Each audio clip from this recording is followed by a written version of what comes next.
Okay, good morning, everybody. My name is Zach Henderson, and I am a member of the Pennsylvania MGMA Board of Directors. I'm happy to say that we have another great sponsor for our first general session of the conference. Please be sure to visit Virtual Officeware Healthcare Solutions. Virtual Officeware is an integrated healthcare IT partner of AthenaOne. AthenaOne is a true cloud-based, all-inclusive EHR, billing and revenue cycle management solution, delivering measurable financial and clinical results for healthcare organizations. Our general session speaker, George Hlavac, is a founding member of Hoffman, Hlavac, and Easterly. George received his law degree with honors in 1994 from George Washington University's National Law Center, where he was a member of the University Law Review. He is also a Phi Beta Kappa, magna cum laude graduate of the Franklin Marshall College, where he received All-American honors as a member of the football team. George practices exclusively in the area of labor and employee law, handling traditional labor law matters and employment-related litigation, as well as counseling with regard to the workplace issues. So please join me in welcoming George Hlavac. Thank you, Zach. Appreciate that introduction. Welcome to everybody to the program. The title of this program today is Pandemic Law Update, A Stranger New World. I spoke to this group at a seminar sponsored by this group back at the beginning of the pandemic, and we called this thing Pandemic Law, A Strange New World. Well, things have gotten stranger over the past few months, and I just wanted to make sure that everyone was up to date with the latest developments as it relates to labor and employment law in this sort of strange new world. As many of you may or may not know, this idea of pandemic law, it's an entirely new area of the law. None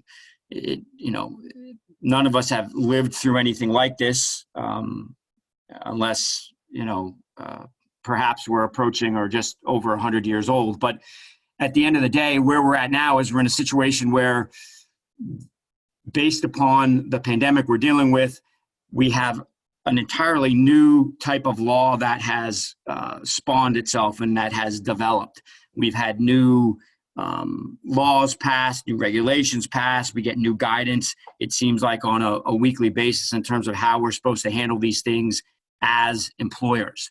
On top of that, you've got lawyers out there who don't know anything about labor and employment law, who are professing to be experts in this sort of pandemic law. And I think the way that they get most of their information is Google. And as anyone out there knows, Google is great, but the information you get from Google is not always 100% accurate. Those of you in the medical field know that, if you're not feeling well and you Google your symptoms, almost universally you're probably dying because you have some significant health issue based upon your symptoms. Well, this Google-based lawyer idea is similar. I can't tell you how many times over the last month or two I've gotten demand letters from lawyers who profess to know what the law requires employers to do based upon the pandemic, and they don't have any idea what they're talking about. So, unfortunately, that's a situation that we're in, and we're just going to have to get through it. But and on top of the new laws that we have to deal with, we have all sorts of oldies but goodies, and we're trying to figure out how to apply them to this new world, to these new fact patterns that the pandemic has created for us. That's the Americans with Disabilities Act situations, the Family and Medical Leave Act situations, discrimination claims, unemployment compensation claims. That runs the whole gamut. And I warned everybody back in April that the claims would come. They're going to get here. And we're at that point now. There is no question that in my practice, and I represent many, many medical practices, we have seen within the last month a significant amount of new claims, whether they're discrimination claims or FFCRA claims or whatever it might be, based upon how we've dealt with employees during this pandemic. So let's jump into the first sort of update on the HEROES Act. Many of you remember the HEROES Act back from April when it initially passed the House with hazard pay provisions for essential workers, including healthcare workers, which would include many of your employees, where they would get an automatic bump in their pay simply because of the nature of what they do. That proposal, that HEROES Act proposal, did not pass the Senate. It passed the House, but it did not pass the Senate. Just recently, the House passed a second version of the HEROES Act. And again, actually within the last 2 days. And I've had a lot of questions already from my healthcare clients saying, well, is this going to impact us? And the answer is, even if the Senate passes this HEROES Act, it will not impact you because the hazard pay provisions have been eliminated. So the new HEROES Act that, again, just passed the House yesterday, the hazard pay provisions have been eliminated. So that's not an issue that healthcare employers will need to be concerned about going forward. Again, unless by some miracle the Senate decides to deal with it and looks to put it back in. But at a cost of $190 billion, I think that is unlikely. Let's talk about the next big development as it relates to healthcare employers, right? The Family First Coronavirus Response Act, or as we like to call it, the FFCRA. Now, the FFCRA provides employees of employers that have 500 or basically less than 500 employees. Those employees are entitled to certain paid time off, emergency sick leave and emergency family and medical leave for COVID-related absences. Okay, so that's paid time off for COVID-related absences. That's the FFCRA. The question that you ask yourself today is, well, does this apply to us? Does this apply to healthcare providers? Well, initially the answer was no. Okay, initially based upon regulations issued by the Department of Labor, again, back in the April timeframe, all employees of healthcare providers were deemed exempt from the requirements of the FFCRA because the definition of employee, of healthcare provider, the definition of healthcare provider that the Department of Labor adopted back then was extremely expansive. It was so broad that it basically covered every single employee that worked for a healthcare provider. It even covered employees of other employers who weren't healthcare providers or healthcare employers because they were connected or related to that. So that was the going answer for the longest time. All healthcare providers were basically not covered by the FFCRA. You did not have to provide FFCRA leave, paid leave to your employees. And now you could have voluntarily chosen to do that if you wanted to, and maybe some of you did, but you were not legally required to do it. And I would tell you the overwhelming majority of healthcare providers did not choose to voluntarily provide FFCRA benefits. Now, on August 3rd, a federal district court in New York, the Southern District of New York, struck down the Department of Labor's very expansive definition of healthcare provider, said it was overbroad. It was excluding far too many people, more than the FFCRA intended to exclude. The court in New York pointed to the very narrow definition of healthcare provider that's set forth in the Family and Medical Leave Act and said that was what the FFCRA was looking to adopt. And therefore, the Department of Labor, the definition that it put out there of healthcare provider was too broad. Okay, so from August 3rd until a couple weeks ago, we had healthcare providers with their arms up in the air saying, well, okay, well, what now? Do we have to comply with the FFCRA? Do we have to provide our eligible employees with paid leave under the FFCRA? And the answer that I had given my clients consistently over that 6-week period was no, don't do anything. This decision is limited to New York. Let's wait to see what the Department of Labor does. Well, on September the 16th, the Department of Labor responded to the decision by the Southern District of New York, the Federal District Court out of New York. And the Department of Labor adopted a much narrower definition of healthcare provider for purposes of FFCRA. So now the employees that we can exclude from coverage of the FFCRA has been significantly narrowed. And there are basically 3 major groups of employees under this new regulation.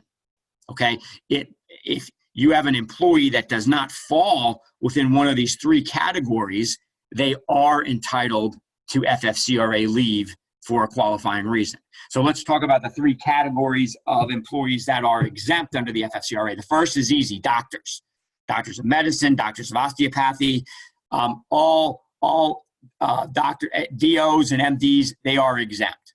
That's easy. All similar medical professionals are exempt. So that includes podiatrists, dentists, clinical psychologists, optometrists, chiropractors, nurse practitioners, nurse midwives, clinical social workers, physician assistants. They're all excluded from the FFCRA under the definition of healthcare provider. Okay, then the third category, which seems broad, but isn't as broad as it may appear initially. The third category is any other professionals who provide diagnostic services, preventative services, treatment services, or other services that are integrated with and necessary to the provision of patient care. Those are the 3 categories. Categories 1 and 2, I think, are self-explanatory. Category 3, that leaves some room for interpretation. What are the type of employees we're talking about there, and that sort of catch-all, other services that are integrated with and necessary to the provision of patient care. What does that mean? Now, I'm going to do something which I despise doing, okay? I hate reading PowerPoint slides. I don't like doing it, but in the world we live in where, now we're so dependent upon this in order to do a presentation, and for this particular issue, I think it's important that you understand and have right in front of you, the interpretive guidance from the Department of Labor about what this category 3 means. Who are these professionals in this category who would be exempt from the FFCRA leave provisions? And they define diagnostic services for you.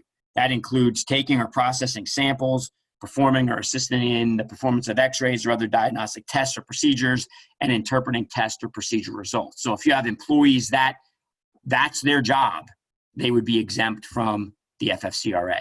If you have employees who are responsible for doing screenings, checkups, and counseling to prevent illnesses, disease, or other health problems, they're exempt under the FFCRA. If you have employees whose job includes performing surgery or other invasive or physical interventions, prescribing medication, providing or administering prescribed medication, providing physical therapy, or providing or assisting in breathing treatments, those people are exempt from the FFCRA. And then the sort of catch-all, the integrated services includes, basically services which, if not provided, would adversely impact patient care, including bathing, dressing, hand feeding, or taking vital signs, setting up medical equipment for procedures, and transporting patients and samples, Employees that do those things are exempt from the FFCRA. Now, specific examples of categories of employees that are excluded. The Department of Labor has given us very specific examples saying these people meet the definition that we've put up there, that third category. So nurses, nurse assistants, med techs, and any other persons who directly provide diagnostic, preventative, treatment, or other integrated services are exempt. Employees providing such services under the supervision of or providing direct assistance to a healthcare provider are exempt under the FFCRA. And then again, employees who are otherwise integrated into and necessary to the provision of healthcare services. The only example given by the Department of Labor there is lab techs who process lab results necessary to diagnoses and treatment. Okay, they are exempt as well. Then the Department of Labor helps us out by providing specific examples of healthcare employees who are not exempt. These people would be entitled to FFCRA leave. Okay, so if you employ IT professionals, even though their services are critical to the provision of healthcare services, and you may want to argue that they fall under that integrated category, they are not exempt. The Department of Labor specifically excludes them. Okay, they are covered by the FFCRA. If you employ building maintenance staff, they are covered. Your human resources professionals, people that are doing HR responsibilities, are covered by the FFCRA. If you have food service workers, cooks that are employed by you, they are covered by the FFCRA. Records managers, schedulers, billers, your front desk people, your greeters, they are all covered by the FFCRA. So that is the probably most significant change that has happened over the course of the last 4 to 5 months. Healthcare employers out there were under the impression that, hey, we don't have to deal with the FFCRA at all. That's not true anymore. You have to be concerned about the FFCRA and make sure you're in compliance for these categories of employees that the Department of Labor specifically mentioned, and others that don't fall into the definition of healthcare provider under the FFCRA. As I mentioned, what is the so if you are covered now, what does it provide? It provides paid sick leave, paid emergency family leave to qualifying employees. You have to provide this paid leave to them. You don't get reimbursed for that. This isn't like the CARES Act or some payroll assistance program. You will pay that paid leave, but you will get a refundable tax credit at the end of the year for that. That's something you're going to have to work out with your accountant and make sure that you file the necessary paperwork for that. The other thing you have to remember is, even if you're sitting there today and saying, well, I think all of my employees are exempt under one of those definitions that George gave me earlier, you still must post and give notice to your employees of what the FFCRA provides. Okay, you should have posted somewhere in the workplace the FFCRA poster that's out there from the Department of Labor. Okay, no employer in the country is exempt from that requirement to post the FFCRA poster. Now, the FFCRA provisions run through the end of this year, unless they get extended, and that's certainly a possibility. Now, what's the emergency paid sick leave provision? That's basically 80 hours of paid leave for certain qualifying reasons. It applies to part-time, it applies to full-time salaried employees, applies to part-time and hourly employees. Okay, part-time and hourly employees, they may not get 80 hours. If they typically work 20 hours in a week, they're going to get a total of 40 hours. It's your average number of hours over a 2-week period that you're going to get. There is no length of employment requirement for emergency paid sick leave. You are eligible for that on day one of employment. Your first day of employment, you work one day, you come in the next day and say, hey, look, I have a qualifying reason for leave under the FFCRA. You are entitled to take your 80 hours of emergency sick leave. Okay, there are 6 qualifying reasons for that. Okay, what are those 6 qualifying reasons? Well, the first 4 basically deal with COVID sickness type of issues. Okay, the first one, you have an employee that's unable to work and telework. So if you have an employee that says they're unable to work, but they can telework, they can work from home, they're not entitled to paid leave under the FFCRA. We would just let them work from home. But if they're unable to work and unable to telework, and they're subject to a quarantine or isolation order that prevents them from coming to work, they're entitled to this paid leave. Or if they've been advised by a healthcare provider to self-quarantine, they are entitled to FFCRA paid leave. Or if they're experiencing COVID-19 symptoms and seeking a medical diagnosis and they're unable to work because of that, they're entitled to FFCRA paid leave. Or if they're caring for someone subject to a quarantine order, or someone who has been told that they have to self-quarantine, a child or a spouse or somebody else, they are entitled to paid FFCRA leave.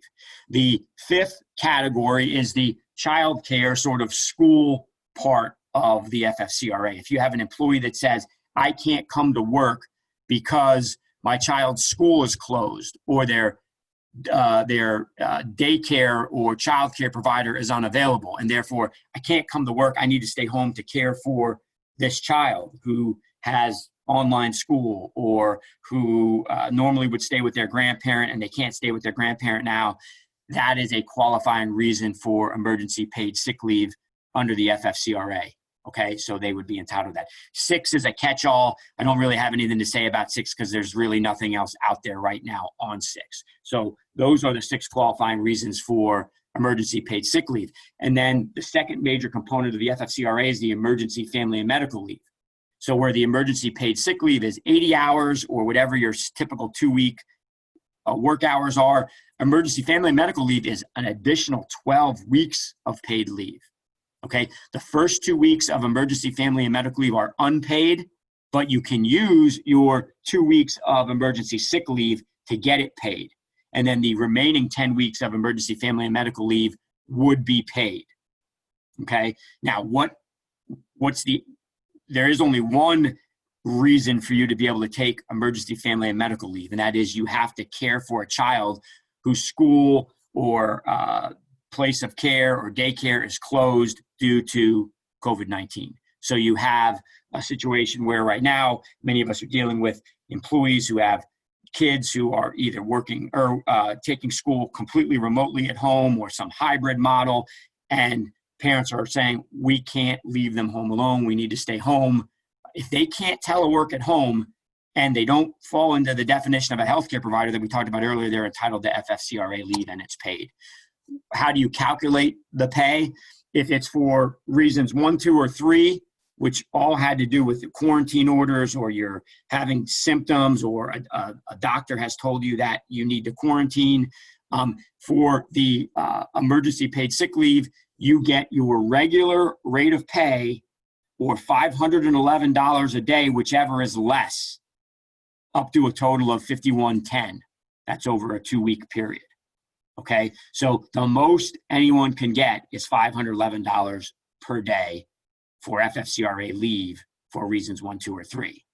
Okay, for reasons 4 or 5, which have to deal with if I have to stay home and care for somebody who is quarantining, or I have to stay home and care for a child because their school is closed or the daycare provider is unavailable, now I'm getting paid my regular rate of pay, or $200 per day, whichever is less, up to, for emergency paid sick leave, $2,000 because it's just 10 days, or for emergency family and medical leave, up to $12,000 because that's 12 weeks. So that's the FFCRA pay rules. Again, the FFCRA does not apply if you have 500 or more employees. If you are very, very small and you say, hey, I only have 5 employees or 10 employees, there is a small employer exemption out there. There's no, you don't have to apply for a waiver, but you have to be able to show that you financially are literally unable to provide the paid leave. It would threaten your viability as a going business to provide this type of paid leave. And an authorized officer has to certify that in writing. You don't have to give it to anybody, but if an employee challenges it, that's going to be the issue, which is, do you really meet the financial exigency exemption here as a small employer? And I'll tell you this, that's going to be a tough hurdle to overcome as a medical practice. But it is out there as a possibility. If you now are an employer that is going to have to deal with the FFCRA, make sure you have leave request forms. You need to have FFCRA leave request forms, specific forms that the employee has to fill out, that you have to fill out, that documents whether or not we're granting the leave or not granting the leave. They have to provide you with certain information to support the request for the leave. And that information is provided right on the leave request form. Okay, we have standard forms that we provide to our clients for them to use for these purposes. You need to make sure you are using leave request forms. It's the only way to protect yourself. The FFCRA has anti-retaliation provisions. We're already seeing, as I mentioned at the start, lawsuits coming now that we're already dealing with some that you terminated me because I took FFCRA leave. You terminated me because, I can't come to work because I have to stay home with my child who is taking school at home, or you've retaliated against me in some way. You've adversely affected my work environment, whatever it is. Okay. And then as far as required documentation, you are required to have an employee provide some sort of doctor's note that before you say, all right, you're entitled to emergency sick leave because of a quarantine order or a doctor's recommendation to stay home, or because you're suffering symptoms and receiving treatment, you're entitled to ask for that backup documentation from the doctor. Okay.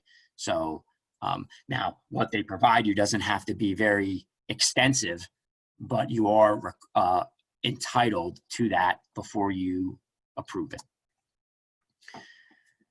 Now, there are going to be situations where people fall in one of the categories that I mentioned earlier: the doctors, the nurses, the med techs, the people that are providing the diagnostic services, all those types of things, where they're not entitled to FFCRA leave, but they still may need time off because of, or they want to take time off because of childcare issues, because of other issues, their own medical issues related to COVID.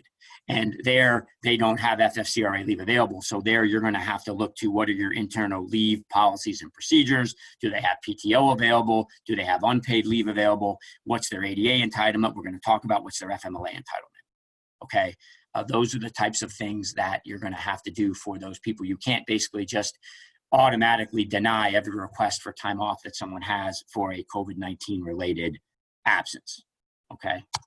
Now, second update, or I guess is the third update now, the CARES Act. Many of you took out PPP loans. Just remember, those PPP loans have to be used. The loan proceeds have to be used by the end of the year. Okay. Then if you've already used up all your PPP money, I would recommend that you get on the ball of filing your forgiveness application.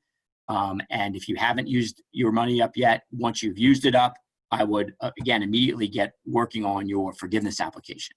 Okay. Make sure that the lines of communication are open between you and your lender about the forgiveness applications and the forgiveness issues. There is a lot of uncertainty out there right now about forgiveness and what the requirements are for forgiveness, and what the things we have to provide to, when I say we, meaning employers have to provide to satisfy those requirements. And different banks are taking different approaches, and the guidance from the government is different. Initially, that we were told, well, for smaller loans under this dollar amount, it was just going to be automatically forgiven, kind of the honor system.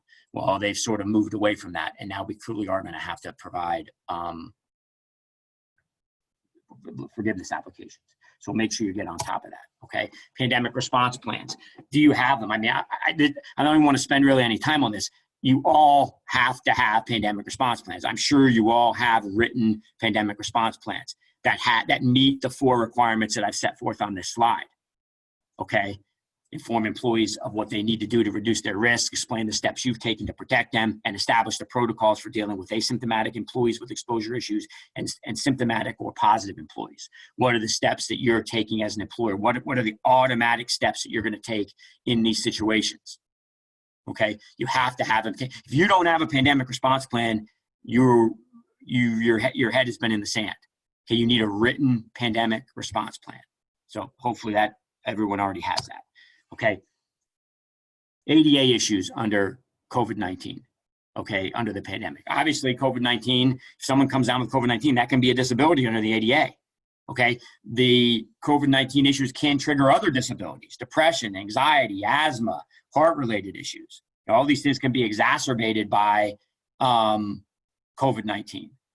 And when you have an employee that presents with an issue regarding a disability, I can't come to work, I need my work schedule changed, I want to work from home.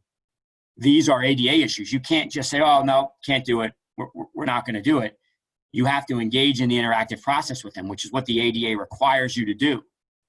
to decide whether or not you can provide them with the accommodation they're requesting or some other reasonable accommodation.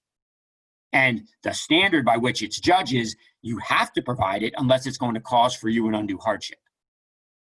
Okay? And that is a pretty high threshold to establish an undue hardship. Now, what are some examples of ADA requests that we've seen? Employee requests a leave of absence.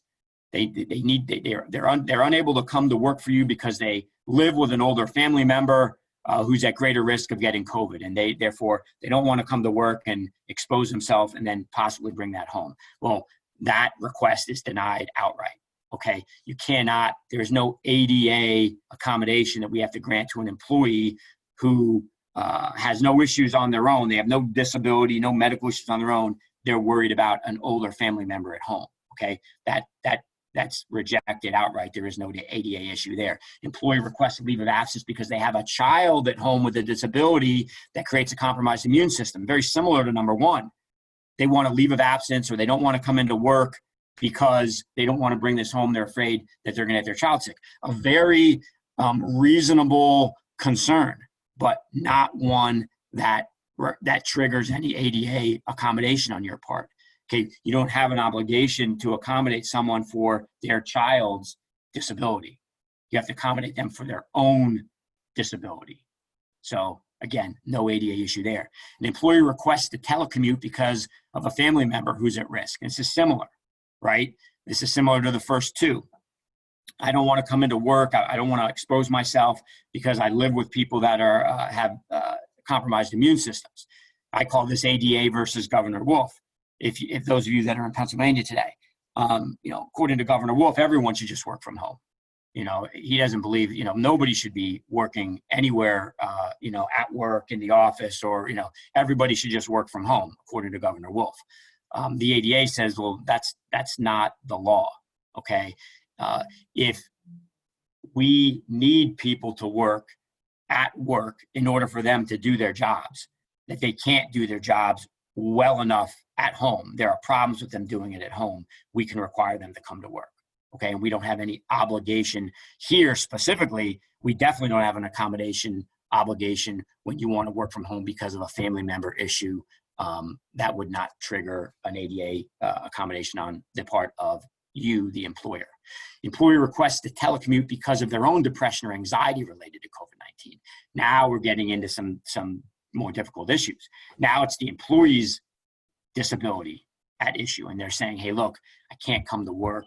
I'm suffering from depression. I'm suffering from anxiety caused by COVID. I want to telecommute. Well, here the request is telecommute. You have to decide, can they do their job from home? If they can do their job from home and they can do it just as well from home as they do it at work, then that's probably something you're going to have to allow them to do. If it's a doctor who obviously can't do their job at home, they have to be at the practice, at the medical office, at the hospital. Well, that doctor, that accommodation request is going to be denied because telecommuting is going to work.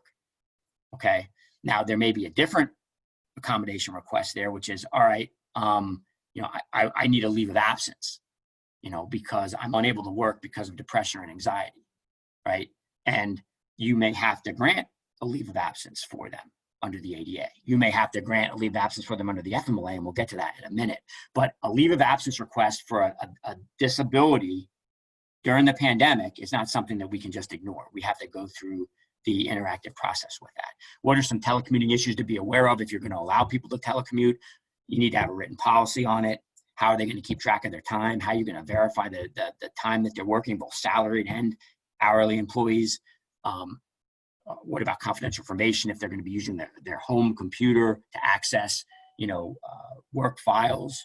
And what happens if they get hurt at home? And, what are the compensation issues there? Those are things you're going to need to work through. Employee at work requests a private office because of COVID-19 fear. I don't want to be out in the cubicles. I don't want to be out intermixing with people. I want my own private office. Well, again, the question is whether that's reasonable without causing them undue burden. We have to decide, is that something that's even available? Can they do their job like that? Do they have to interact with people? Those are the types of things that would be involved in the interactive process. Okay, an employee requests not to wear a mask because they have a medical condition.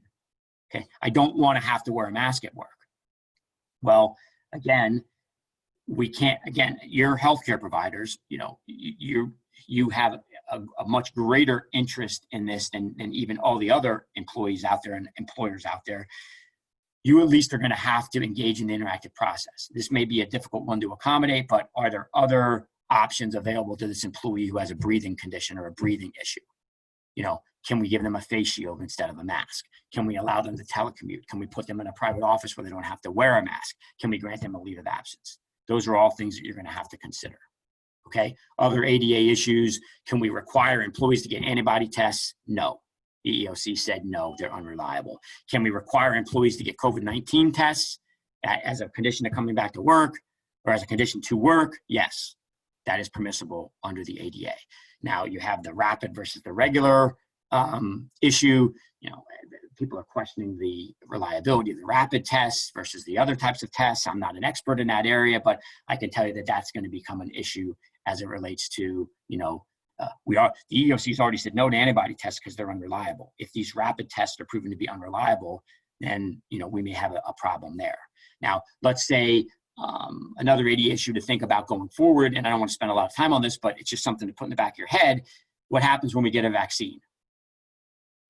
Now we're going to say to all of our employees, everyone's got to get a vaccine in order to come to work, kind of like everyone has to get a flu shot in order to come to work, right? We can do that, but when you have people that object on religious grounds, object on medical grounds, now again, we're in the reasonable accommodation area. We can't just say, oh, well, no, we're a hospital. Everybody has to get the vaccine. Everybody has to get the flu shot. You all know that, yeah, it's fine to have that requirement and that rule. But if someone has a deeply held, sincerely held religious belief and they can justify it, we have to at least go through the process of seeing whether or not we can accommodate them. Same thing if somebody has a medical condition and they say they can't get the vaccine because of that, we have to decide whether we can accommodate them. Okay, what's the accommodation that most of you in hospital settings and in medical settings have always employed? If you've granted an exception to somebody for a flu vaccine, it's, well, then you have to wear a mask all the time. Well, everyone's wearing a mask all the time now anyway. So again, that will make things a little bit trickier for you if you want to say, no, we can't accommodate that. You have to get the vaccine. Okay, those are issues for down the road. The Family Medical Leave Act, those of you that have 50 or more employees, okay, you have an employee that has COVID-19. Well, that's going to be a serious health condition. That is going to entitle them to FMLA leave. Okay, FMLA leave is unpaid. This isn't a presentation on the FMLA, but it's unpaid leave. Okay, you have an employee that tests positive for COVID-19 and now can't work. Okay, that's probably going to entitle them to FMLA leave. It might also entitle them to the FFCRA leave, which may run concurrently. Okay, those are things you're going to have to think about. Employees needed to care for a spouse, a child, or a parent who's tested positive for COVID-19. That's going to be an FMLA qualifying reason for leave. I need to stay home. My spouse has COVID. My child has COVID. I need to care for them. It's probably also going to be an FFCRA reason for leave. Okay, again, those things are going to run concurrently. Okay, employees on FMLA leave can be laid off or terminated as long as the leave was not a factor in the decision. Had that happened, people are, people that have downsized, they've had a reduction in force, people were out on FMLA leave, and certain people were terminated. Now, it's never a great idea, but you can certainly do it. You're just going to have to be able to justify objectively how that person got picked for the reduction in force, for the downsizing, and make it clear that it had nothing to do with their FMLA. It was based on seniority. Well, that's easy, okay? Would the FMLA apply to a refusal to return to work because of depression or anxiety? So you have somebody, and this question was really more appropriate, I think, when people were just bringing people back to work, but it's still appropriate in the sense that, let's say that you have somebody that's been working and all of a sudden they come to you and say, cases are continuing to go up. I'm getting more and more nervous. Everything I read on the internet, just tell them not to do that. But everything I read on the internet says, the world's going to end. I don't know what to do. I can't come to work. I need time off. If you're large enough and you're covered by the FMLA, that's probably going to be an FMLA qualifying leave of absence. They're going to have to give them the paperwork. If the doctor certifies that they suffer from anxiety and depression, that it's acting up, they're entitled to that leave. They have up to 12 weeks of unpaid FMLA leave to take under these circumstances. Same thing with intermittent FMLA leave.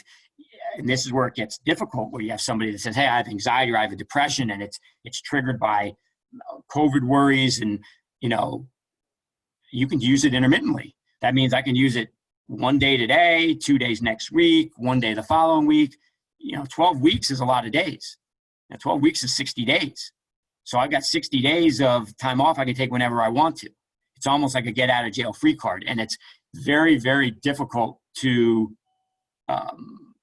it's difficult to curb abuse of intermittent FMLA leave, those of you that have to deal with it. Well, it's going to be even harder here for this pandemic type FMLA leave that people are going to want to take, or that they're already taking. I'm dealing with it with many, many employers, both in the healthcare area and in the non-healthcare area. Unemployment compensation, don't have a whole lot to say about that. The pandemic emergency unemployment compensation that gave you an additional 13 weeks, a lot of people probably used it up already, but if they haven't, they can use it through December the 31st. The federal pandemic unemployment compensation that gave everyone an extra $600 a week, which made it very difficult for us to get people back to work, that ended on July 31st. That doesn't exist anymore. President Trump signed an executive order that states could opt into an additional $300 a week of unemployment benefits. That ended on September 5th, so that doesn't exist anymore either. So basically, anyone on unemployment now, they're stuck with just the regular unemployment that they would normally get. Okay, but they do have the extra 13 weeks that is available to them. Now, make sure that when you have employees that refuse to come back to work, you have work available for them, but they refuse to come back to work. They say, I can't because I'm worried about the virus. I can't because my doctor won't let me come back to work because of medical issues. I'm too at risk. These people are not entitled to unemployment compensation. Okay, they're not entitled. That doesn't mean they won't get it, because the unemployment compensation system right now is the Wild West, but they're not entitled to unemployment compensation. You need to fill out, in Pennsylvania, you need to fill out this form UC 1921W and make sure you send it in. That basically says, hey, we had work available, we offered work, they chose not to come back.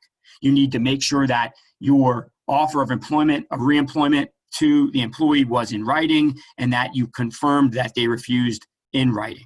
Okay, those are things you're going to need to win your unemployment compensation case with respect to these unemployment compensation issues. Okay, obviously, if they are granted benefits and you know they shouldn't, you're going to have to appeal them. Okay, as I said, the unemployment compensation world right now, particularly in Pennsylvania, but even everywhere else, it's the Wild West. Everything goes. People are getting benefits that shouldn't. People are not getting benefits that should. People have applied for benefits months ago and they still haven't gotten any benefits.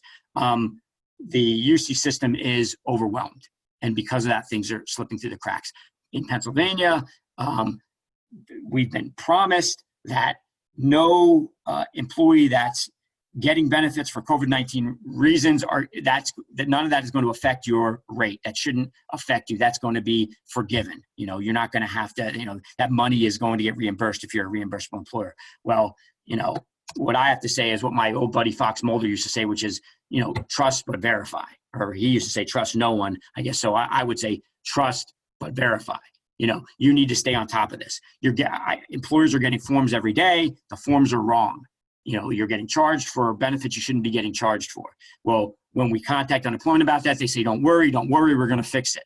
Well, worry, right? Worry. Keep track of it. Make sure that you're on top of it. If you get the next month's form and it's not fixed, we need to call them back and say, hey, it's still not fixed yet. And then ultimately, if you really want to get relief from these charges and the UC system simply fails you, you may have to take it into the courts. Okay. But you need to make sure you stay on top of what you're getting charged for. Okay, potential discrimination claims, which I think is the last thing that I want to talk to you about.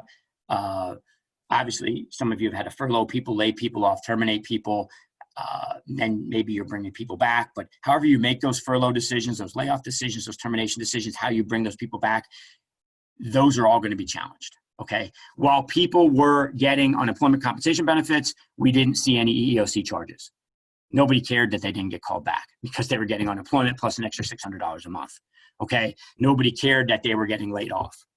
Now they care. Okay. Now you don't get that $600 bump. Now people are seeing that the gravy train is going to run out. Within the last month, we have seen a substantial number of EEOC charges filed related to layoffs and terminations and failure to recalls due to the downsizing and the reductions that COVID brought on.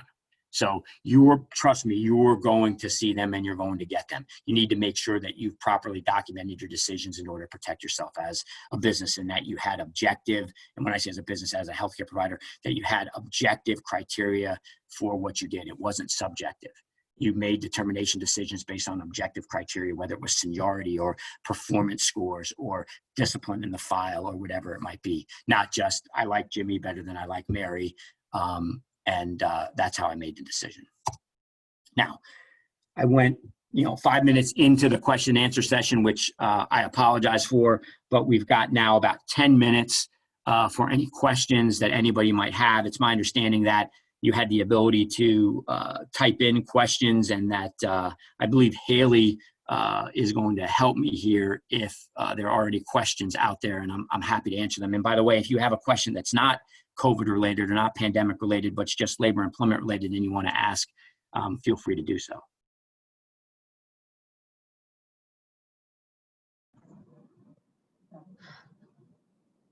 Hi, George. I think Zach was going to help moderate questions. Oh, sorry, Zach. No, you're fine. I think we had a question come in from Angie. And I'm not sure if you answered this, she was asking a little earlier in the session, she said, it is my understanding that once they use that 80 hours, they are done. Is that correct? Or is it 80 hours per incidence? Nope, you get 80 total hours of emergency sick leave to use. And then once you use it up, you use it up. But again, remember that the emergency FMLA is still available. And, so if they fall within that, they get the 12 weeks of that. So you can still use both. But yes, as far as the emergency sick leave goes, it's 80 hours per person. And once they've used it, they've used it.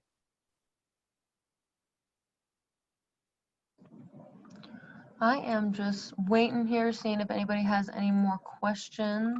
I don't think I see anything else in the Q&A. Okay. If anybody has any more questions, feel free to send them in. I think Zach is going to start to wrap up, but we have a few more minutes here if anybody wants to chime in. Yep, and the other thing you can do if you're out there, if anybody's still out there, I have no idea, but if anyone is and you have any questions, feel free to just send me an email or give me a phone call, and I'll be happy to see what I can do to help you. But that's all I have. So thank you all very much. Well. Haley, these slides will be available as well, all of George's slides. Yep, we will put everything onto Socio. So head to the presentations tab to get all the slides from all the sessions throughout the conference. Wonderful. And I apologize, George, I cut you off. What were you saying there? No, I don't think I was saying anything. I was just saying thanking everybody. Thank you guys for having me, and hope everybody has a great rest of their week. Okay, very good. Well, thank you, George. We appreciate all the information you were able to share. So I will now direct all of our participants to the virtual exhibition hall. And again, if you have any questions for George, please make sure that you send him an email and these slides will be available to you. So thank you again for joining, and please, you're able to go to the exhibition hall now. Thank you.